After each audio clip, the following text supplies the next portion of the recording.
Hi friends, केम छो? आज આપણે ધોરણ 12 અકાઉન્ટ્સમાં ચેપ્ટર નંબર 2 ભાગીદારી વિષય પ્રવેશ જેમાં આજે જોવાના છે ઉદાહરણ 1 વાર્ષિક હિસાબ જે તમને પરીક્ષાની અંદર 11 માર્ક્સનો દાખલો પૂછાય છે એ આપણે અગાઉ વિડીયોમાં આપણે જોઈ ગયા હતા, રાઈટ?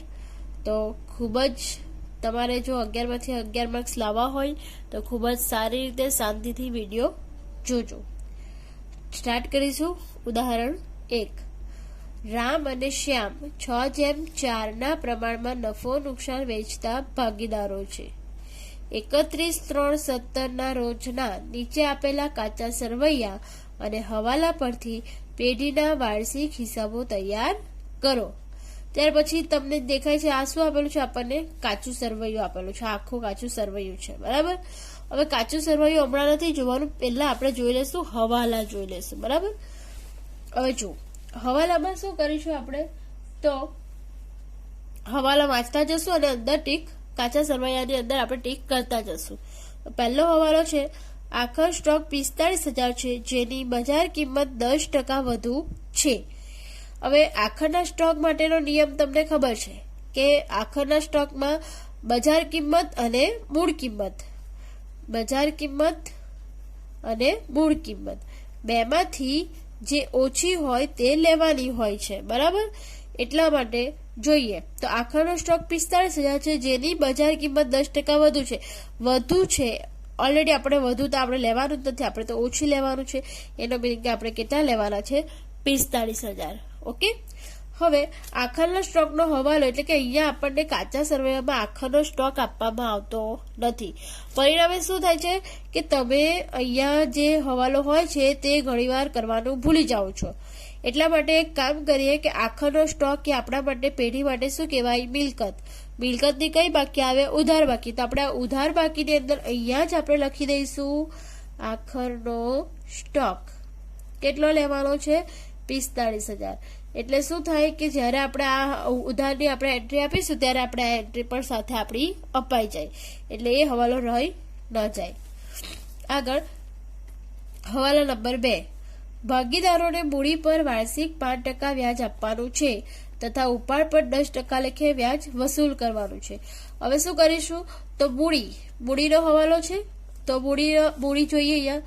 તો અહીંયા જોઈએ આપણે કે મૂડી કેટલી છે? રામ અને શ્યામની કેટલો હવાલો કીધો છે? 5% વ્યાજ આપવાનું છે. તો અહીંયા આપણે લખી દઈએ નંબર 2 5 અને કાઉન્સમાં આપણે લખી દઈશું 5% વ્યાજ. એટલે શું થાય કે હવે ફરી આપણે જયારે અહીંયા 2 વાંચીશું તો આપણે અહીંયા પાછો હવાલો જોવો ન પડે, આપણે અહીંયા જ જોઈ લઈએ કે આ 5% વ્યાજ આપવાનું છે એટલે અપાઈ જાય, બરાબર? એ જ રીતે ઉપર પર 10% વ્યાજ આપવાનું છે. તો આ ઉપર પર આપણે લખી દઈએ નંબર 2 અને કાઉન્સમાં લખી દઈએ 10% વ્યાજ. ઓકે, ચલો આગળ. યંત્રો પર 10% અને ફર્નિચર પર 5% લેખે ઘસારો. તો યંત્રો જોઈએ તો જોઈ લો, અહીંયા યંત્રો આપણે આ રીતે આપેલા છે, યંત્રો પણ આપ્યા છે અને યંત્રો પર ઘસારો પણ આપેલો છે. એ કઈ રીતે કરવાનું એવું તમને દાખલો જ્યારે આપણે કરીશું ત્યારે હું તમને બતાવીશ. અત્યારે હવાલો ટીક કરી લઈએ. તો યંત્ર પર કયો હવાલો છે? ત્રીજો.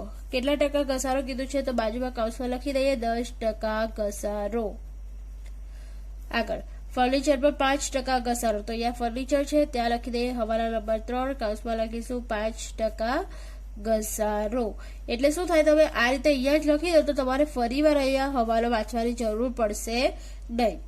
આગળ ચોથો હવાલો. દેવાદાર પર 5% ઢાલખાદ અનામતની જોગવાઈ કરો. તો દેવાદાર શોધી કાઢો. અહીંયા દેવાદાર, તો ત્યાં આપણે લખી દઈએ નંબર 4. શું લખીશું? 5% ઢાલખાદ અનામત. કાઉન્સમાં લખીશું 5% ઢાલખાદ અનામત. આગળ નંબર 5. ચૂકવવાના બાકી ખર્ચા. એમાં આપણે 3 આપેલા છે: પગાર, પરચુરણ ખર્ચો અને ભાડું. તો પગાર પહેલું છે, પગારનો હવાલો. તો પગાર ક્યાં છે? જોઈએ, આઈ રહ્યો પગાર, બરાબર? તો પગાર પર કેટલા ટકા આપવાનું છે? પહેલા તો હવાલા નંબર 5 અને કીધું છે કે કેટલા બાકી છે? 500. એટલે અહીંયા લખી દઈએ 500 ચૂકવવાના બાકી. એ જ રીતે પરચુરણ ખર્ચા તો જોઈએ પરચુરણ ખર્ચા આપણને ક્યાં આપેલા છે આ રહ્યા, ત્યાં પણ લખી દઈએ હવાલા નંબર 5, કૌંસમાં લખી દઈએ પરચુરણ ખર્ચા કેટલા છે 150 ચૂકવવાના બાકી. અને આગળ ભાડું, તો ભાડું અને વેરા દેખાય છે ત્યાં આપણે લખી દઈએ હવાલા નંબર 5 અને કૌંસમાં લખી દઈશું 150 ચૂકવવાના બાકી. આગળ જોઈએ ભાગીદારી કરારનામાની જોગવાઈ પ્રમાણે નુકસાન હોય તો પણ મૂડી પર વ્યાજ ચૂકવવાનું છે. ઓલરેડી આપણે મૂડી પર વ્યાજ ચૂકવવાના જ છે, એનો વિધિ કે આ હવાલાની કોઈ પણ એન્ટ્રી દાખલામાં આવશે નહીં. ઓલરેડી અહીંયા આપણે એન્ટ્રી આપી જ દેવાના છે. ઓકે, તો હવે સૌપ્રથમ આ રીતે તમારે ખાના રેડી કરવાના રહેશે. હવે ખાના રેડી કરતી વખતે શું ધ્યાનમાં રાખવાનું છે, તો જે રીતે આપણે નંબર વાઇઝ જોઈ ગયેલા, જે રીતે આપણે નંબર વાઇઝ જોઈ ગયા એ જ પ્રમાણે તમારે ખાના દોરવાના છે. નંબર વાઇઝ એટલે કે સૌપ્રથમ તમારો વેપાર ખાતું આવવું જોઈએ, ત્યાર પછી જ તમારું નફા નુકસાન ખાતું આવવું જોઈએ, ત્યાર પછી જ તમારું નફા નુકસાન ફાળવણી ખાતું, એના પછી ભાગીદારોના મૂડી ખાતા અથવા તો ચાલુ ખાતા, અને ત્યાર પછી તમારું પાકું સરવૈયું આવવું જોઈએ. બરાબર. હવે ભાગીદારોના મૂડી ખાતા ક્યારે દોરવાના આવે, તો જો તમે અત્યારે આપણી રકમમાં શું છે મૂડી આપેલી છે એટલા માટે આપણે મૂડી ખાતા દોરવાના. જો અહીંયા મૂડી અને ચાલુ ખાતા બંને આપ્યા હોય તો ત્યારે આપણે ફક્ત ભાગીદારોના ચાલુ ખાતા બનાવીશું. ઓકે, અત્યારે ફિલહાલ મૂડી જ આપેલી છે એટલા માટે અત્યારે આપણે ફક્ત મૂડી ખાતા બનાવીશું.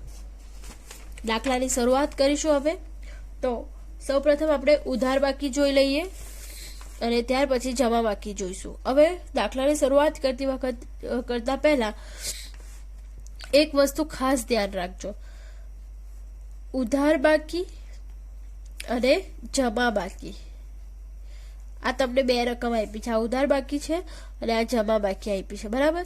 તો શું ધ્યાનમાં રાખવાનું, તો ઉધાર બાકીની જે પણ કઈ રકમ છે એ કાં તો વેપારની ઉધાર પર આવશે, કાં નફા નુકસાનની ઉધાર પર આવશે, કાં નફા નુકસાન ફાળવણી ખાતાની ઉધાર પર આવશે, કાં મૂડી ખાતાની ઉધાર પર આવશે, અને છેલ્લા આવશે મિલકત લેણા પર. ખ્યાલ આવી ગયો. અને એ જ રીતે આપણે જમા બાકી, તો એ ક્યાં આવશે વેપારની જમા પર, નફા નુકસાનની જમા પર, નફા નુકસાન ફાળવણી ખાતાની જમા પર, મૂડીની જમા પર અને મૂડી દેવા પર. બરાબર. એટલે શું ધ્યાનમાં રાખવાનું, તો ઉધાર બાકી હંમેશા કોઈ પણ ખાતાની ઉધાર પર જ આવશે અને જમા બાકી પર જે પણ કઈ રકમ આપેલી છે તે હંમેશા કોઈ પણ ખાતાની જમા પર જ આવશે. અફવાત ફક્ત એટલો જ રહેશે કે ખરીદ પરત, વેચાણ પરત, દાલખાન અનામત, આ એવી વસ્તુ છે કે જેની એન્ટ્રી ઓલ્ટરનેટ આવશે. કઈ રીતે હું તમને અહીંયા બતાવું છું, જોઈ લો. વેચાણ માલ પરત એની કઈ બાકી આપી છે, ઉધાર બાકી આપી છે. બરાબર. હવે ખરેખર આપણે વેચાણ માલ પરત ક્યાં લખીએ, વેપાર ખાતાની જમા પર. આપણે વેપાર ખાતાની જમા પર લખીએ વેચાણ માઇનસ વેચાણ પરત.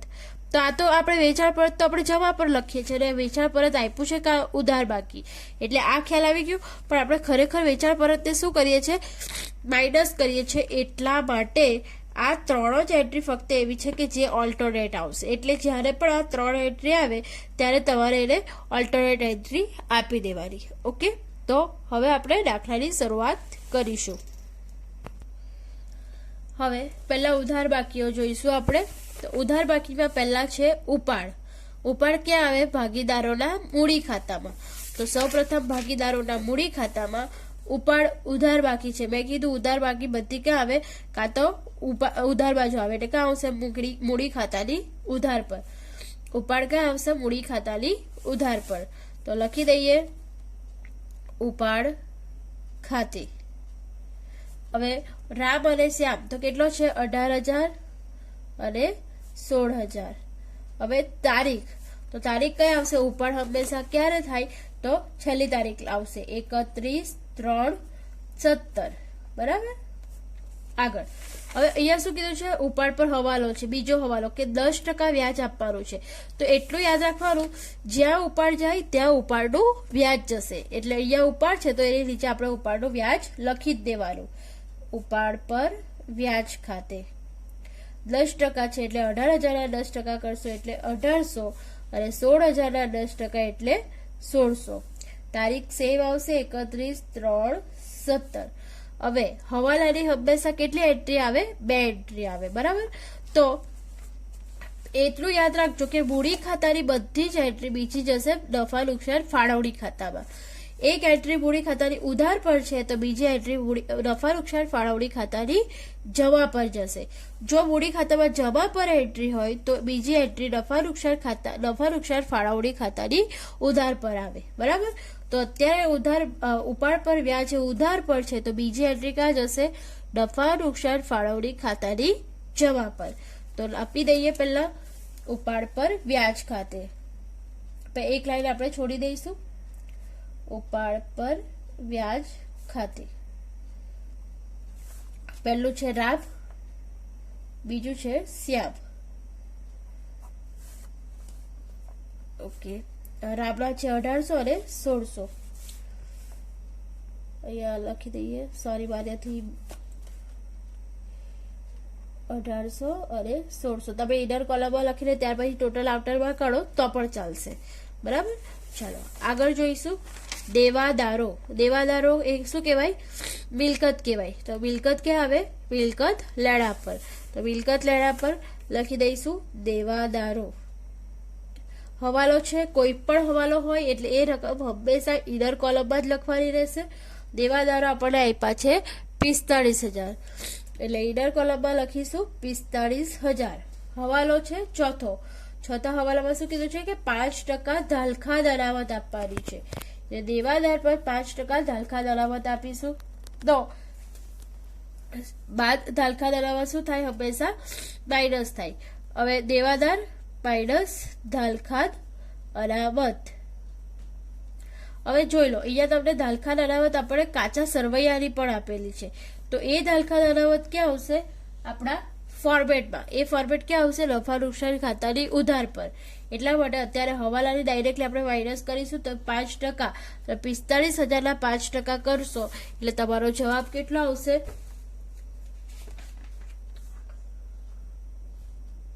2250. બરાબર. અને આઉટરમાં તમારા આવશે બાદ કરશો એટલે 42,750.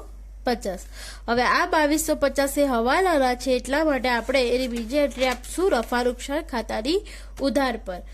અહીંયા પણ પહેલી લાઈન આપણે છોડી દઈશું. સ્ટાર્ટ કરીએ પહેલા ધાલખાદનું ફોર્મેટ. ધાલખાદ કાચા સરવૈયાની વત્તા ધાલખાદ હવાલાની વત્તા ધાલખાદ અનામત હવાલાની માઇનસ ધાલખાદ અનામત કાચા સરવૈયાની. બરાબર. આ ફોર્મેટ લખી દેવાનું એટલે તમારી કોઈ પણ ભૂલ થાય નહીં. હવે આપણે અત્યારે કઈ લખી છે? ધાલખાદ અનામત હવાલાની 2250. તો અહીંયા જોઈ લઈએ ધાલખાદ અનામત હવાલાના 2250 અહીંયા લખી દઈએ. હવે આ બાકીની જે રકમ છે એ જેમ જેમ આપણે રકમ જોઈશું તેમ આવે તેમ આપણે એને લખતા જઈશું. આગળ એના પછી છે સ્ટોક. સ્ટોકમાં શું કીધું છે? કૌંસમાં 1/4/2016. 1/4 એટલે કે શરૂઆતનો સ્ટોક આપ્યો હશે. શરૂઆતનો સ્ટોક ક્યાં આવે? વેપાર ખાતાની ઉધાર પર. કેટલા છે? 25,000. તો વેપાર ખાતાની ઉધાર પર લખીશું આપણે શરૂનો સ્ટોક 25,000. આગળ ત્યાર પછી છે વેચાણ માલ પરત. વેચાણ માલ પરત વેચાણમાંથી બાદ થાય એટલે સૌપ્રથમ પહેલા વેચાણ લખી દઈએ. વેચાણ ક્યાં આવે? વેપાર ખાતાની જમા પર. તો વેપાર ખાતાની જમા પર લખી દઈએ વેચાણ માઇનસ વેચાણ પરત. વેચાણ તમે જોઈ લો, તમને સામે વેચાણ આપ્યું જ હશે. તો કેટલું વેચાણ આપેલું છે તમને? 78,150. અહીંયા લખી દઈએ 78,150. એમાંથી વેચાણ માલ પરત તમે 1,000 બાદ કરી દો. બરાબર. એટલે તમારા આવશે 77,150.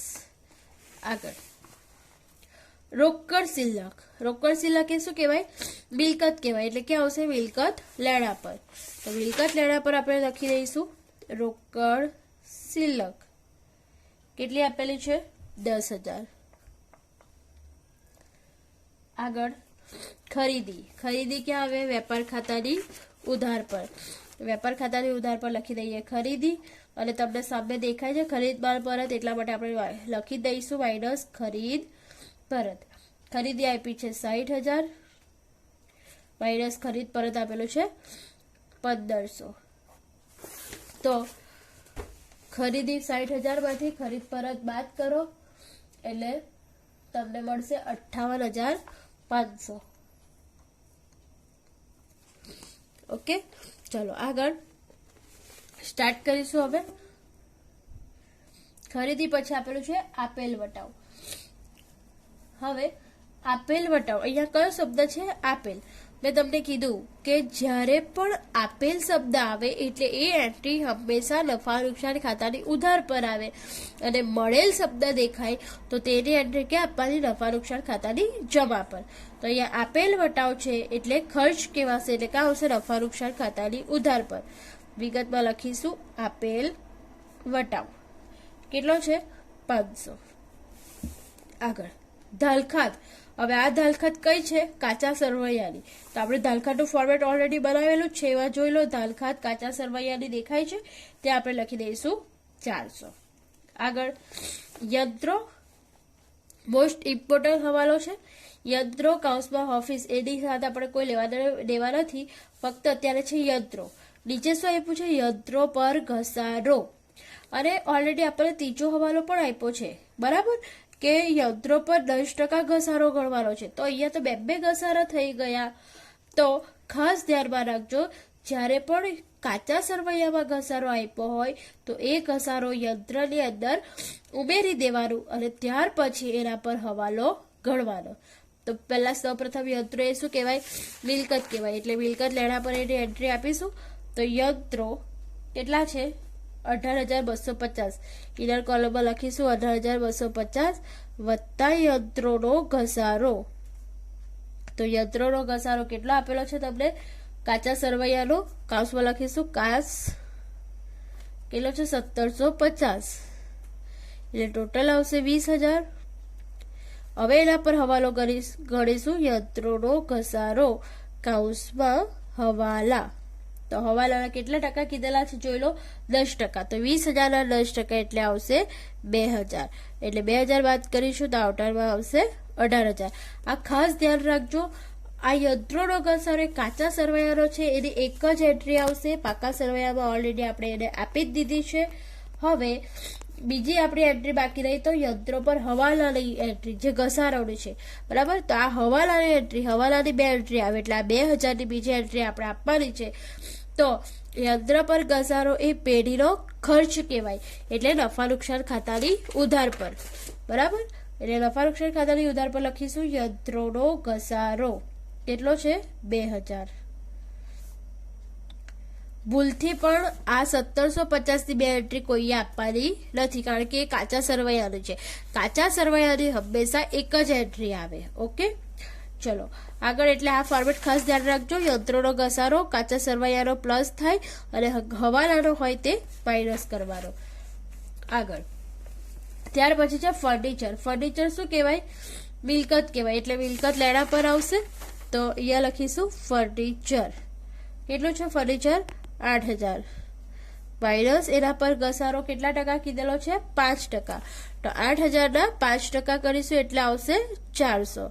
તો 8,000 માંથી 400 બાદ કરીશું એટલે 7,600.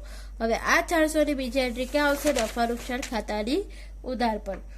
ફર્નિચરનો ઘસારો કેટલા? 400.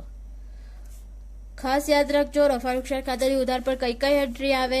તો કોઈ પણ ખર્ચા અથવા તો કોઈ પણ નુકસાન, કોઈ પણ ખર્ચા કે કોઈ પણ નુકસાન એ હંમેશા નફા નુકસાન ખાતાની ઉધાર પર, અને કોઈ પણ આવક અને લાભ જે નફા નુકસાન ખાતાની જમા પર આવશે, બરાબર. આગળ પરચુરણ. હવે ત્યાર પછી છે પરચુરણ ખર્ચા. શું કીધું છે? ખર્ચા. ખર્ચા કયા આવે? હંમેશા નફા નુકસાન ખાતાની ઉધાર પર, એટલે એના પર બી હવાલો છે. એટલે સૌપ્રથમ લખી દઈએ પરચુરણ ખર્ચા. હવાલો છે એટલે ઇનર કોલમમાં રકમ લખીશું. પરચુરણ ખર્ચા કેટલા આપેલા છે? 1500. આગળ હવાલો શું કીધું છે 150 ચૂકવવાના બાકી. પાંચમો હવાલો જોઈ લો, ચૂકવવાના બાકી પગારના કેટલા છે, સોરી પરચુરણ ખર્ચાના 150. હવે આના માટે મેં તમને એક હિન્ટ આપેલી હતી, બરાબર, કે ચૂકવવાના બાકી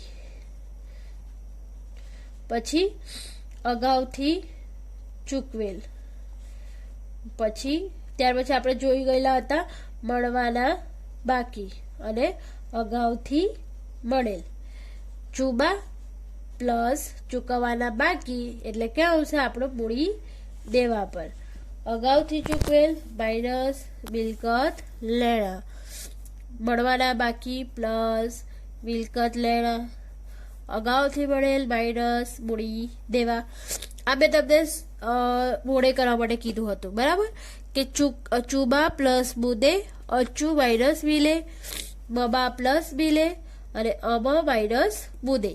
એટલે કે પરચુરણ ખર્ચા હવે કઈ રીતે આનો યુઝ કરવાનો છે જોઈ લો. ચૂકવવાના બાકી એટલે કે પરચુરણ જે ખર્ચા હોય એટલે જે પણ કોઈ ખર્ચા હોય, ચૂકવવાના બાકી જે પણ કોઈ ખર્ચા હોય તે શું કરવાના, ખર્ચની અંદર જે તે ખર્ચની અંદર પ્લસ કરવાનો અને એની બીજી એન્ટ્રી ક્યાં આવશે, મૂડી દેવા પર. ખ્યાલ આવી ગયો? તો સૌ પ્રથમ આપણે ખબર પડી ગઈ કે ચૂકવવાના બાકી છે એટલે શું કરવાનું, પ્લસ. તો પ્લસ ચૂકવવાના બાકી, કેટલા બાકી છે 150, પ્લસ 150 લખીશું એટલે આવતરમાં તમારા આવશે 1500 વત્તા 150 1650, બરાબર. અને ચૂકવવાના બાકી છે બીજી એન્ટ્રી ક્યાં આવશે, મૂડી દેવા પર. તો મૂડી દેવા પર બીજી એન્ટ્રી આપણે લખી દઈએ મૂડી દેવા પર પહેલી 3 લાઈન છોડી દેવાની મૂડી માટે. ત્યાર પછી આપણે લખીશું ચૂકવવાના બાકી પરચુરણ ખર્ચા કેટલા છે 150. ઓકે, ચલો આગળ. હવે આપણે જોવાનું છે ભાડાપટ્ટાનું મકાન. આ શું છે, મકાન એટલે મિલકત, એટલે ક્યાં આવશે, મિલકત લેણા પર. તો એના પર પણ ખાસ ધ્યાન રાખજો, કાઉન્સમાં આપ્યું છે 4 વર્ષ માટે. તો ખાસ ધ્યાન રાખવાનું, જ્યારે પણ કાચા સરવૈયામાં કોઈ પણ રકમ કાઉન્સમાં આપી હોય તો એને કહેવાશે ગુપ્ત હવાલો. કયો હવાલો કહેવાય, ગુપ્ત હવાલો. એટલે અહીંયા પણ હવાલો છે એટલે આપણે રકમ ક્યાં લખીશું, ઇનર કોલમમાં લખીશું. ભાડાપટ્ટાનું મકાન 7000,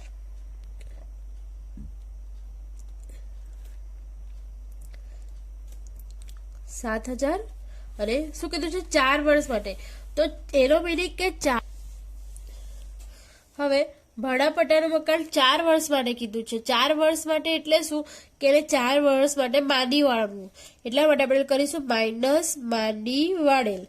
તો કઈ રીતે માંડી વાળવાનું, તો આપણે જેટલા વર્ષ આપ્યા હોય એટલા વડે એને ભાગી કરવાના. જેમ કે અહીંયા 7000 આપેલા છે તો 7000 ભાગ્યા 4 કરીશું, બરાબર. અહીંયા ધારો કે 5 વર્ષ આપ્યા હોય તો 7000 ભાગ્યા 5. અહીંયા 6 વર્ષ આપ્યા હોય તો 7000 ભાગ્યા 6. ટૂંકમાં જેટલા વર્ષ આપ્યા હોય એટલા વર્ષ વડે આપણે એને ભાગી લેવાનું છે. તો જોઈશું ભાડાપટ્ટાનું મકાન. તો 7000 ભાગ્યા 4 કરો એટલે તમને મળશે 1750. અને 7000 માંથી તમે 1750 બાદ કરશો એટલે આઉટરમાં તમારા આવશે 5250. હવે આપણે જોઈશું કે આ 1750 એ હવાલો છે એટલે એની બીજી એન્ટ્રી આવશે નફા નુકસાન ખાતાની ઉધાર પર. ભાડાપટ્ટાના માંડી વાળેલ કેટલા 1750, બરાબર. આવી ગયું. આગળ પાઘડી એ શું છે, અદ્રશ્ય મિલકત, એટલે ક્યાં આવશે, મિલકત લેણા પર. અહીંયા લખીશું પાઘડી, કોઈ હવાલો નથી એટલે ડાયરેક્ટ કાઉન્ટરમાં લખી દઈએ 40000.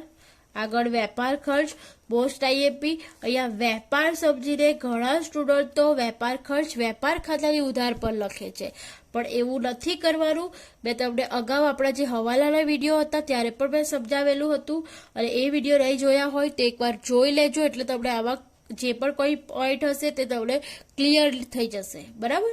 એટલે વેપાર ખર્ચ, તો વેપાર ખર્ચ ફક્ત કીધું હોય તો એ નફા નુકસાન ખાતાની ઉધાર પર આવશે, પરંતુ જો વેપાર ખર્ચ અને ઓફિસ ખર્ચ એમ કીધું હોય તો વેપાર ખર્ચ વેપારની ઉધાર પર અને ઓફિસ ખર્ચ નફા નુકસાન ખાતાની ઉધાર પર. પરંતુ અત્યારે ફક્ત વેપાર ખર્ચ કીધું છે એટલે એની એન્ટ્રી ક્યાં આવશે? નફા નુકસાન ખાતાની ઉધાર પર. એટલે અહીંયા લખીશું આપણે નફા નુકસાન ખાતાની ઉધાર પર વેપાર ખર્ચ કેટલા આપેલા છે? 1250. આગળ ભાડું અને વેરા. ભાડું અને વેરા એક પણ ખર્ચો છે એટલે નફા નુકસાન ખાતાની ઉધાર પર આવશે, અને હવાલો છે એટલે ઇનર કોલમમાં આપણે લખીશું ભાડું અને વેરા. કેટલા આપેલા છે? 5000 માઇનસ કેટલા ચૂકવવાના બાકી, ફરીથી સેમ એન્ટ્રી ચૂકવવાના બાકી એટલે જે તે ખર્ચમાં પ્લસ કરીશું, વત્તા ચૂકવવાના બાકી કેટલા છે? 150. એટલે તમારે આવશે 5150. અને એની બીજી એન્ટ્રી ક્યાં આવશે? મૂડી દેવા પર. તો મૂડી દેવા પર લખી દઈશું ચૂકવવાના બાકી ભાડું અને વેરા 150. આગળ આવક માલ ગાળા ભાડું. આવક માલ ગાળા ભાડું હોય તો વેપાર ખાતાની ઉધાર પર, અને જાવક માલ ગાળા ભાડું હોય તો નફા નુકસાન ખાતાની ઉધાર પર. એટલે અહીંયા આવક માલ ગાળા ભાડું છે એટલે ક્યાં આવશે? વેપાર ખાતાની ઉધાર પર. આવક માલ ગાળા ભાડું કેટલા આપેલા છે? 400. આગળ બેંક વ્યાજ. હવે બેંક વ્યાજ માટે શું ધ્યાનમાં લેવાનું? તો ઉધાર બાકી પર હોય તો નફા નુકસાન ખાતાની ઉધાર પર લખવાનું, જમા બાકી પર આપ્યું હોય તો નફા નુકસાન ખાતાની જમા પર લખીશું. તો અહીંયા ફિલહાલ ઉધાર પર છે એટલે આપણે નફા નુકસાન ખાતાની ઉધાર પર લખીશું બેંક વ્યાજ 500 રૂપિયા. વીમા પ્રીમિયમ. વીમા પ્રીમિયમમાં પણ સેમ, જો નફા ઉધાર બાકી પર હોય તો નફા નુકસાન ખાતાની ઉધાર પર, અને જમા પર હોય તો જમા પર. અત્યારે આપણે ઉધાર પર છે તો ઉધાર પર આપણે લખી દઈશું વીમા પ્રીમિયમ 800 રૂપિયા. આગળ પગાર. હવે પગાર એ પણ ઉધાર પર આપેલું છે એટલે નફા નુકસાન ખાતાની ઉધાર પર આવશે. પગાર 15000 હવાલો છે એટલે ઇનર કોલમમાં લખીશું 15000. ચૂકવવાનો બાકી સેમ હવાલો છે, જે તે ખર્ચમાં પ્લસ કરીશું, પ્લસ ચૂકવવાનો બાકી 500. આઉટરમાં જશે 15500. હવે આ 500 નો બીજો હવાલો ક્યાં આવશે? મૂડી દેવા પર. તો મૂડી દેવા પર આપણે લખી દઈએ ચૂકવવાનો બાકી પગાર 500 રૂપિયા. આગળ મજૂરી. મજૂરી ક્યાં આવે? વેપાર ખાતાની ઉધાર પર. તો મજૂરી વેપાર ખાતાની ઉધાર પર 14000. અગાઉથી ચૂકવેલ વીમો. અગાઉથી ચૂકવી દીધેલો છે એટલે સારું કહેવાય, એટલે મિલકત લેણા પર આવશે, બરાબર. તો મિલકત લેણા પર લખી દઈશું અગાઉથી ચૂકવેલ વીમો કેટલો છે? 200 રૂપિયા.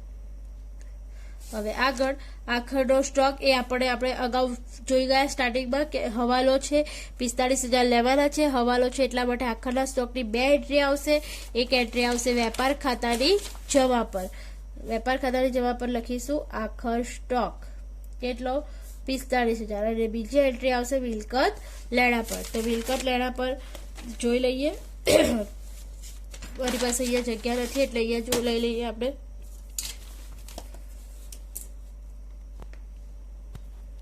હવે આખર સ્ટોકની બીજી એન્ટ્રી આપણે આપીશું મિલકત લેણા પર. મિલકત લેણા પર લખીશું આખર સ્ટોક 45000.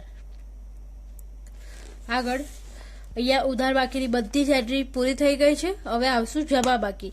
જમા બાકીમાં ખાસ જોઈ લેવાનું બધી જ એન્ટ્રી ક્યાં આવશે? કોઈ પણ ખાતાની જમા પર. તો સ્ટાર્ટ કરીશું પહેલા મૂડી. મૂડી ક્યાં આવશે? ભાગીદારોના મૂડી ખાતાની જમા પર. વિગતમાં લખીશું આ શરૂઆતની મૂડી હોય એટલે વિગતમાં લખીશું બાકી આગળ લાવ્યા. મૂડી માટે શું લખાશે? બાકી આગળ લાવ્યા. રામની છે 80000 અને શ્યામની છે 70000. હવે મૂડી માટે શું કીધું છે? બીજો હવાલો છે કે 5% વ્યાજ આપવાનું છે. જે રીતે આપણે ઉપાડનું જોયું કે જ્યાં જ્યાં ઉપાડ જાય ત્યાં ત્યાં ઉપાડ પર વ્યાજ જાય, એ જ રીતે જ્યાં જ્યાં મૂડી જાય ત્યાં મૂડી પર વ્યાજ જાય. એટલે અહીંયા લખી દઈશું મૂડી પર વ્યાજ ખાતે કેટલા ટકા વ્યાજ આપવાનું છે? 5% આપવાનું છે. એટલે 80000 ના 5% કરીશું એટલે 4000, અને 70000 ના 5% કરીશું એટલે 3500. હવે મૂડી પર વ્યાજ એ મૂડી ખાતાની જમા પર છે, તો એની બીજી એન્ટ્રી ક્યાં જશે? નફા નુકસાન ફાળવણી ખાતાની ઉધાર પર. તો વિગતમાં લખીશું મૂડી પર વ્યાજ, પછી 2 ડોટ, અહીંયા લખીશું આપણે રામ અને શ્યામ. ઇનર કોલમમાં લખીશું રામના છે 4000 અને શ્યામના છે 3500, એટલે આઉટરમાં જશે 7500. ખ્યાલ આવી ગયું? આગળ મૂડી પર વ્યાજની પણ જોઈ લો, 2 એન્ટ્રી થઈ ગઈ. ઓકે, હા, બાકી આગળ લાવીએ શરૂઆતની છે, એટલે અહીંયા તારીખ આવશે 1/3/16. કેમ? અહીંયા ખાસ ધ્યાન રાખજો, આપણું વર્ષ પતે છે 31/3/17, એટલે મૂડી હંમેશા શરૂઆતમાં લાવવામાં આવે, બરાબર ને? મૂડી લાવીને જ ધંધો સ્ટાર્ટ થાય, એટલા માટે મૂડી પર શરૂઆતની તારીખ આવશે 1/3/16, અને ત્યાર પછી કોઈ પણ તારીખ એ તમારી કઈ હશે? 31/3/17, એટલે બધી જ તારીખ પછી તમારી 31/3 આવે, ફક્ત મૂડીમાં જ શરૂઆતની તારીખ આવશે. આગળ લેણદારો. લેણદારો એ શું છે? દેવું છે, એટલે ક્યાં આવશે? મૂડી દેવા પર. તો મૂડી દેવા પર આપણે લખી દઈશું લેણદારો. લેણદારો પર કોઈ હવાલો નથી, એટલે ડાયરેક્ટ કાઉન્ટરમાં લખી દઈશું 35,000. આગળ ખરીદમાં પણ તે આપણું ઓલરેડી થઈ ગયું છે. વેપાર ખાતામાંથી આપણે ખરીદીમાંથી બાદ કરી દીધું છે. Bank overdraft. બેંક ઓવરડ્રાફ્ટ એટલે પેઢી માટે શું કહેવાય? દેવું, એટલે એ પણ ક્યાં આવશે? મૂડી દેવા પર આવશે. બેંક ઓવરડ્રાફ્ટ કેટલા છે? 8,000. ત્યાર પછી વેચાણ ઓલરેડી આપણું થઈ ગયું વેપાર ખાતાની જવા પર. ધાલખાદ અનામત એ પણ આપણે એન્ટ્રી અપાઈ ગઈ છે. ઓ સોરી, ધાલખાદ અનામત છે કાચા સરવૈયાની. તો જોઈ લઈએ આપણે ધાલખાદ અનામત, આપણે જે ફોર્મેટ છે એમાં આપણે જગ્યા બાકી રાખેલી હતી, તો એમાં જોઈ લઈએ ધાલખાદ અનામત એ સારી આપેલ છે કાચા સરવૈયાની. કેટલી છે? 700. તો અહીંયા જોઈ લેવાનું ધાલખાદ અનામત કાચા સરવૈયાની, તો અહીંયા આપણે લખી દઈએ 700. બરાબર. આગળ મજૂરીના બાકી દેવા. હવે ખાસ ધ્યાન રાખજો, અહીંયા શું લખેલું છે?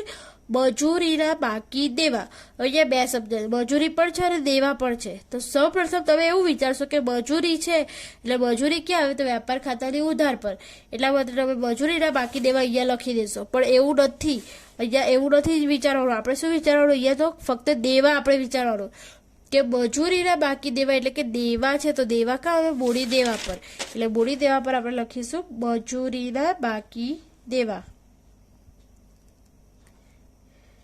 કેટલા છે? 1,000.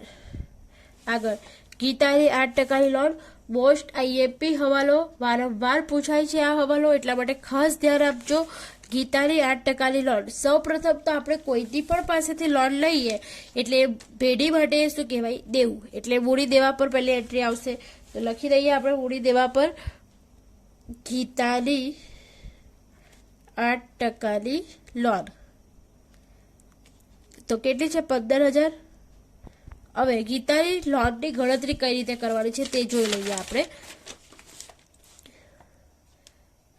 ગીતાની લોનનું વ્યાજ તો ખાસ ધ્યાન આપજો કઈ રીતે કરવાનું છે. હવે સૌ પ્રથમ જો લોન કેટલાની છે? 15,000ની. બરાબર. હવે તારીખ આપી છે આપણને 1/10. હવે અહીંયા પણ જ્યારે પણ મેં તમને કીધું કે કાચાના સરવાળામાં કશે પણ જો કાઉન્સમાં કંઈ આપ્યું હોય તો એને કયો હવાલો કહેવાય? ગુપ્ત હવાલો. બરાબર. તો અહીંયા તારીખ આપી છે 1/10/16. 1/10/16 થી આપણું હિસાબી વર્ષ ક્યારે પતે? 31/3/17. તો કેટલા મહિના થયા? 10 થી 3 સુધી ગણો. કેટલા મહિના થયા? 10, 11, 12, 1, 2 ને 3, એટલે કે 6 માસ થયા. એટલે કે 6 મહિનાનું વ્યાજ આપણે ગણવાનું છે. તો અહીંયા કેટલા આપણે ગીતાની લોન કેટલાની આપેલ છે? 15,000. 15,000 ગુણ્યા કેટલા ટકા છે? 8%. 8% છે એટલે છેદમાં આપણે 100 લખીશું. ગુણ્યા કેટલા મહિના? 6. આપણા વર્ષના મહિના કેટલા? 12. ઓકે, શું કર્યું જોઈ લો. પહેલા 15,000 કેટલા ટકાની લોન છે? 8%ની. 8% એટલે છેદમાં 100 લખીશું. અને કેટલા મહિના? તો 6 મહિના. તો વર્ષના મહિના કેટલા? 12, એટલે છેદમાં લખીશું આપણે 12. એટલે ગીતાની લોન પર આપણે 6 મહિનાનું વ્યાજ ગણવાનું છે. તો ગીતાની લોન પર આપણે વ્યાજ ગણીશું, ગણતરી આપણે કરીશું, તો તમારા જવાબ આવશે 600. એટલે અહીંયા આપણે લખી દઈશું 600. હવે જે રીતે આપણે જોયું કે ઉપર જ્યાં જાય ત્યાં ઉપર પર વ્યાજ જાય, જ્યાં મૂડી જાય ત્યાં મૂડી પર વ્યાજ જાય, એ જ રીતે હંમેશા જ્યાં લોન જાય ત્યાં જ લોનનું વ્યાજ પણ જાય.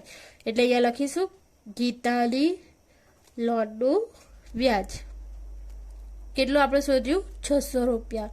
હવે આ હવાલો છે તો એ હવાલાની બીજી એન્ટ્રી પણ આવશે. તો અહીંયા ગીતાની લોન એટલે શું કે પેઢીએ ગીતા પાસેથી લોન લીધી હશે તો ગીતા એમને તો લોન નહીં આપી દઈ એટલે એ લોન પર આપણે શું ચૂકવવું પડશે તો વ્યાજ ચૂકવવું પડશે. એટલે વ્યાજ ચૂકવવાનું છે એટલે પેઢી માટે તો એ વ્યાજ ચૂકવશું એટલે પેઢી માટે એ શું કહેવાય ખર્ચ કહેવાય. તો ખર્ચ ક્યાં આવે નફા નુકસાન ખાતાની ઉધાર પર. અહીંયા મારી જગ્યા પતી ગઈ છે એટલે હું પાછળ લખું છું. તો અહીંયા લખી દઈશું આપણે ગીતાની લોનનું વ્યાજ કેટલું આપણે જોયું 600 રૂપિયા. ચલો હવે ત્યાર પછી છે લાસ્ટ આપણું છે દેવી હુંડી. દેવી હુંડી માટે આપણે મેં તમને કઈ રીતે યાદ રાખવાનું કીધેલું જોઈ લો. એટલે શું કીધેલું કે આપણે શું યાદ રાખવાનું તો દેવાદાર અને લેણદાર આ બે શબ્દ યાદ રાખીશું. દેવાદાર એ મિલકત કહેવાય અને લેણદાર એ દેવું કહેવાય એટલે મૂડી દેવા પર આવશે. દેવાદાર ક્યાં આવે મિલકત લેણા પર અને લેણદાર આવે મૂડી દેવા પર. હવે 10 દેવાદાર સાથે શું કઈ હુંડી યાદ રાખવાની તો લેણી હુંડી યાદ રાખવાની અને લેણદાર સાથે કઈ હુંડી યાદ રાખવાની તો દેવી હુંડી. હવે આને કઈ રીતે યાદ રાખવાનું તેના માટે શું યાદ રાખવાનું દેવાદારનો ડ લેણદારનો લ લેણદારનો સોરી દેવાદારનો ડ લેણી હુંડીનો લ.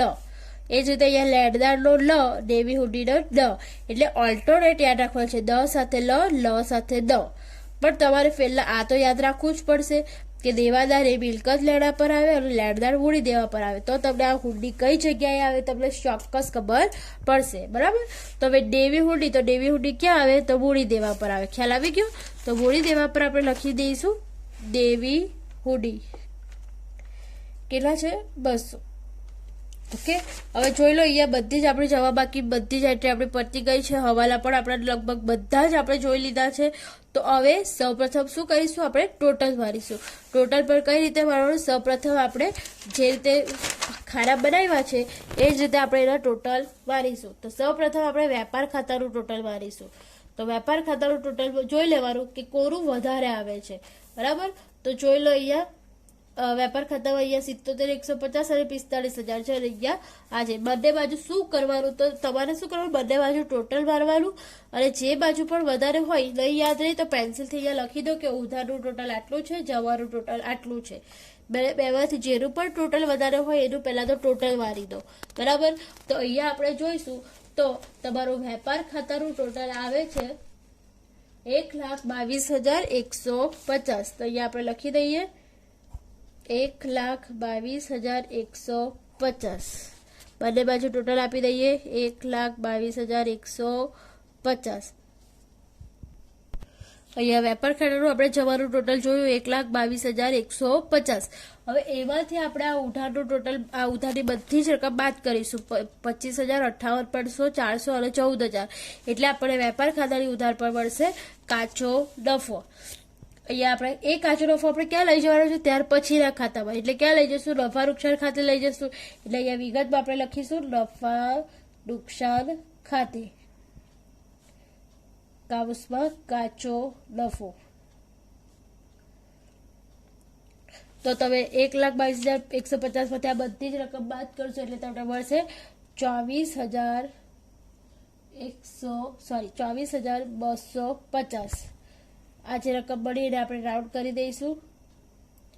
હવે આ રકમ કાં લઈ જવાના છે આપણે ત્યાર પછીના ખાનામાં. હવે જો અહીંયા ઉધાર પણ પડે તો એની બીજી એન્ટ્રી પડશે એના પછીના ખાતામાં જમા બાજુ પર. એના પછીનું ખાતું છે નફા નુકસાન ખાતું.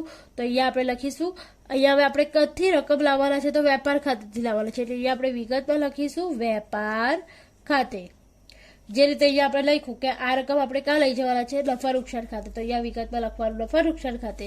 હવે અહીંયા આપણે આ 24,250 ક્યાંથી લાવ્યા તો આપણે વેપાર ખાતેથી લાવ્યા એટલા માટે અહીંયા આપણે લખીશું વેપાર ખાતે. કાઉસમાં તમારે લખવું હોય તો લખવાનું કાચો નફો. બરાબર. હવે વેપાર ખાતામાં જવા પર તો ફક્ત આ એક જ રકમ છે. હવે વેપાર ખાતામાં પણ સૌપ્રથમ ઉધારનો ટોટલ અને જવાનું ટોટલ મારવાનું. જે સૌથી વધારે ટોટલ હોય તે ટોટલ બંને બાજુ આપણે આપી દઈએ. તો બંને બાજુ આપણે ટોટલ મારી દઈએ સૌપ્રથમ. તો તમારું ઉધારનું ટોટલ વધારે આવશે. ઉધારનું ટોટલ તમે મારશો. હા હવે સૌપ્રથમ એટલું યાદ રાખવાનું કે જ્યારે તમારી બધી જ એન્ટ્રી ઉધાર અને કાચા સરવૈયાની બધી જ એન્ટ્રી અપાઈ જાય ત્યાર પછી ખાસ ધ્યાન રાખવાનું, આ બધા ફોર્મેટ જોઈ લેવાના બધા જ ખાતાની અંદર કે તમારા ફોર્મેટ ઓકે થઈ ગયા છે કે નથી થયા. બરાબર, અહીંયા જોયું કે આપણે આ ફોર્મેટ આપણું પતી ગયેલું હતું. બરાબર, આપણે ટોટલ મારી દીધેલું હતું. એ જ રીતે અહીંયા જોઈશું તો આપણા નફા નુકસાન ખાતાનું હજુ બહાર ટોટલ આપવાનું બાકી છે. તો સૌપ્રથમ આપણે એ ક્લિયર કરી નાખીએ. અહીંયા જોઈ લેવાનું કે બધી જે પણ આપણી બધી જ એન્ટ્રી અપાઈ ગઈ. એના બી કે આપણે ધાલખાદ હવાલાની આઈપી નથી તો જે રકમ નથી આપી તો ત્યાં આપણે એને ડેશ મૂકી દેવાનું. બરાબર, હવે આ 2250 વત્તા 400 કરીશું એટલે અહીંયા આપણે મળશે 2650 અને 2650 માંથી 700 આપણે બાદ કરીશું એટલે આઉટરમાં આવશે 1950. એ જ રીતે બાકીના આપણે બધા જોઈ લઈએ તો આપણે બધાના ટોટલ ઓલરેડી આપણે આપેલા જ છે. અહીંયા પણ આપણે બધાના ટોટલ ઓલરેડી થઈ ગયા છે. બરાબર, ત્યાર પછી આપણે ટોટલ મારવાનું. તો તમે ઉધારનું ટોટલ મારશો તો તમારું ઉધારનું ટોટલ આવશે 32,050. તો બંને બાજુ ઉધારનું ટોટલ વધારે છે એટલે આપણે દઈએ 32,050. હવે આ 32,050 માંથી તમારું જમાનું ટોટલ તમે બાદ કરશો એટલે જમાનું છે 24,250. એ તમારી જમા પર બાકી આવશે તો એ બાકી આપણે તમારી જમા પર બાકી તમને મળશે 7,800. હવે આ 7,800 ને તમે કા લઈ જવાના તો ત્યાર પછીના ખાતામાં. ત્યાર પછીનું ખાયું કયું? નફા નુકસાન ફાળવણી ખાતું. એટલે અહીંયા વિગતમાં આપણે લખીશું નફા નુકસાન ફાળવણી ખાતે. કાઉસમાં આપણે નફા નુકસાન ખાતામાં શું મળે? ચોખ્ખો નફો અથવા તો ચોખ્ખી ખોટ. કોઈ પણ ખાતાની ઉધાર પર કંઈ પણ મળે તો એને નફો કહેવાય અને કોઈ પણ ખાતાની જમા પર મળે તો એને શું કહેવાય? ખોટ કહેવાય. બરાબર, અહીંયા વેપાર ખાતેથી. ઓકે, ચલો હવે આ 7,800 આપણે ત્યાર પછીના ખાતામાં લઈ જશું. અહીંયા જમા પણ મળે છે તો ત્યાર પછીના ખાતામાં આ રકમ ક્યાં જશે? ઉધાર બાજુ પર જશે. એટલે અહીંયા આપણે નફા નુકસાન ફાળવણી ખાતાની ઉધાર પર આપણે લખીશું વહેંચણી પાત્ર ખોટ. શું મળ્યું? સોરી, આપણે શું મળ્યું? નફા નુકસાન ફાળવણી ખાતાની ચોખ્ખી ખોટ. તો અહીંયા આપણે લખીશું નફા નુકસાન ખાતેથી કાઉસમાં ચોખ્ખી ખોટ. કેટલી મળી આપણને? 7,800. બરાબર, હવે આ 7,800 હવે તમારે અહીંયા પણ છે ઉધારનું ટોટલ અને જવાનું ટોટલ. તમે ટોટલ મારો તો તમારું સૌથી વધારે ટોટલ આવશે ઉધાર બાજુનું 15,300. એટલે સૌપ્રથમ ટોટલ મારી દેવાનું. જ્યારે પણ તમે ટોટલ મારો છો તો નીચે તમારે 2 લાઈન કરી જ દેવાની. બરાબર, હવે ઉધારનું ટોટલ વધારે છે તે ઉધારમાંથી આપણે જવાનું ટોટલ બાદ કરીશું એટલે અહીંયા આપણને મળશે વહેંચણી પાત્ર ખોટ. નફા નુકસાન ફાળવણી ખાતામાં શું મળે? કાં તો વહેંચણી પાત્ર નફો મળશે ઉધાર પર અથવા તો જમા પર મળે વહેંચણી પાત્ર ખોટ. હવે આ ખોટ આપણે 2 ભાગીદારો વચ્ચે વહેંચવાની છે, રામ અને શ્યામ વચ્ચે. તો રામ અને શ્યામ, હવે આ ખોટ કયા પ્રમાણમાં વેચાય તો એના માટે તમને જો તમે શરૂઆતમાં તમે જોયું હોય તો અહીંયા પ્રમાણ આપ્યું છે. રામ અને શ્યામ 6:4 પ્રમાણમાં નફો નુકસાન વેચતા ભાગીદારો છે. એનો મીનિંગ કે 6:4 વેચે છે તો તમે 6:4 પણ તમે કરી શકો અથવા તો કઈ રીતે એના માટે હું તમને બતાવી દઉં છું. જોઈ લો શું કરવાનું. તો વહેંચણી પાત્ર ખોટની ગણતરી કઈ રીતે કરવાની. તો સૌપ્રથમ આપણી વહેંચણી પાત્ર ખોટ શોધી લેવાની. કેટલી આવશે? 15,300 માંથી તમે આ 1800 અને 1600 તમે બાદ કરશો એટલે તમને મળશે 11,900. આ 11,900 ને કઈ રીતે વેચવાના છે તે જોઈએ. તો સૌપ્રથમ નામ છે રામ અને શ્યામ. અહીંયા લખી દઈએ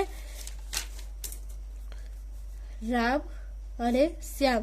આપણું પ્રમાણ શું આપેલું હતું? 6:4. હવે તમે 6:4 વેચવું હોય તો એ રીતે પણ વેચી શકાય અને એને નાનું પ્રમાણ બનાવવું હોય તો એને અડધા કરી દો એટલે 3:2 બની જશે. બરાબર, તો આપણે 3:2 એને વેચી દઈએ. તમે 6:4 પણ વેચી શકો છો. બરાબર, અને 3:2 પણ વેચી શકાય. તો સૌપ્રથમ આપણને રકમ કેટલી મળી હતી વહેંચણી પાત્ર ખોટની? 11,900. તો 11,900 ગુણ્યા આ પહેલું પ્રમાણ રામનું આવશે અને બીજું આવશે શ્યામનું. તો રામનું કેટલું છે? 3. 3/3 વત્તા 2 એટલે 5.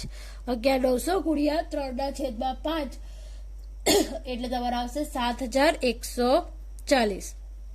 એ જ રીતે શ્યામમાં આવશે 11,900 ગુણ્યા શ્યામનું છે 2 એટલે 2/5 એટલે તમારા આવશે 4,700 બરાબર. તો હવે આ બેનું ટોટલ મારો તમારા 11,900 જ આવશે બરાબર. તો હવે રામમાં આપણે વેચી દઈએ 7,140 રામના ખાતામાં લખી દઈએ અને શ્યામના ખાતામાં આપણે લખીશું 4,700. ઓકે, તો તમારા 11,900 આવી જશે. હવે વહેંચણી પાત્ર ખોટ ક્યાં લઈ જવાની? ત્યાર પછીના ખાનામાં. હવે વહેંચણી પાત્ર ખોટ આપણને ક્યાં મળી? જમા પર. તો એની બીજી એન્ટ્રી ક્યાં આવશે? ભાગીદારોના મૂડી ખાતાની ઉધાર પર આવશે બરાબર. તો અહીંયા આપણે લખી દઈએ, વિગતમાં લખીશું વહેંચણી પાત્ર ખોટ. તારીખ કઈ આવશે? 31/3/17. રામના ખાનામાં રામની રકમ લખી દો અને શ્યામના ખાનામાં શ્યામની રકમ લખી દો. હવે શું કરીશું? સૌપ્રથમ આપણે અહીંયા પર ટોટલ મારીશું, 2 લાઈન કરી દઈએ. હવે ખાસ ધ્યાન રાખજો, સૌપ્રથમ તમારે રામનું એટલે કે જે તે ભાગીદાર હોય તેનું એકનું જ ટોટલ મારવાનું. પહેલા આપણે રામનું ટોટલ મારીશું. રામનું ટોટલ ઉધારનું મારી દો, રામનું ટોટલ જમાનું મારો. બેમાંથી જેનું વધારે હોય તેનું ટોટલ મારીશું. તો અહીંયા જમાની રકમ વધારે દેખાય છે એટલે 80 + 4 એટલે કે 84,000 આવશે. તો બે બાજુ પહેલા રામનું ખાનું આપણે ક્લિયર કરી રાખવાનું. બેવ સાથે નહીં કરતા, નહીં તો તમે અટવાઈ જશો. એટલે સૌપ્રથમ આપણે કોઈ પણ એક જ ભાગીદારનું કરીશું. તો રામનું આવે છે 84,000. એ 84,000 માંથી રામની ઉધારની રકમ બધી બાદ કરો એટલે તમને મળશે 57,060. હવે આપણે શ્યામનું કરીશું. તો શ્યામનું જોઈ લેવાનું. શ્યામમાં પણ આપણે જોઈએ તો જમા પર રકમ વધારે દેખાય છે 70,000 અને 3500 એટલે આવશે 73,500. બે બાજુ ટોટલ મારી દઈએ. એમાંથી ઉધારની રકમ બધી શ્યામની બાદ કરીશું તો આવશે તમારા 51,140 બરાબર. હવે આ જે રકમ આપણને મળી તેને આપણે શું લખીશું? બાકી આગળ લઈ ગયા. એમાં પણ કઈ તારીખ આવશે? 31/3/17. ખ્યાલ આવે છે? હવે એવું જરૂરી નથી કે આ બાકી ઉધાર પર જ આવે, ગમે તે બાજુ તમારી બાકી આવી શકે. પણ ખાસ ધ્યાન રાખવાનું, મૂડી ખાતામાં એ જ રીતે આવશે. બાકી આગળ લાવ્યા જમા પર છે એટલા માટે બાકી આગળ લઈ ગયા ઉધાર પર જ આવશે. પણ ચાલુ ખાતું હોય તો એ ગમે તે બાજુ લખી એટલે ગમે તે બાજુ આવી શકે. પણ એ ચાલુ ખાતું જ્યારે આવશે ત્યારે હું તમને એ શીખવાડી દઈશ. મૂડી ખાતામાં ફિલહાલ ઉધાર બાજુ પર જ બંને બાકી આવશે, કારણ કે બાકી આગળ લાવ્યા જમા પર છે એટલે બાકી આગળ લઈ ગયા ઉધાર પર જ આપણને મળશે બરાબર. ચાલુ ખાતામાં થોડુંક અલગ આવશે. હું તમને જ્યારે ચાલુ ખાતું આપણે બનાવીશું ત્યારે હું તમને બતાવી દઈશ. હવે આપણે આ શું મળી? બાકી આગળ લઈ ગયા એટલે કે મૂડી ખાતાની છેવટની બાકી. તો એ મૂડી ખાતામાં આપણે લખી દઈએ. મૂડી દેવા પર લખીશું મૂડી રામ અને શ્યામ. તો રામની કેટલી છે? 57,060 અને શ્યામની છે 51,140. હવે એ બંનેનું તમે ટોટલ મારશો એટલે આવતામાં આવશે 1,08,200. હવે આટલું થઈ ગયા પછી મૂડી દેવાનું ટોટલ મારો અને મિલકત લેવાનું ટોટલ મારો. તો મૂડી દેવાનું આ બધાનું ટોટલ તમે મારશો એટલે તમારું મૂડી દેવાનું ટોટલ આવશે 1,68,800 અને એ જ રીતે મિલકત લેલા પર તમે આ બધી જ રકમનું ટોટલ તમે મારશો એટલે તમારા આવશે 1,68,800. આમ જ્યારે પણ આપણા પાકા સરવૈયાના બંને ટોટલ સરખા આવી જાય તો તમારો દાખલો 100% સાચો છે એમ કહેવાય. ઓકે.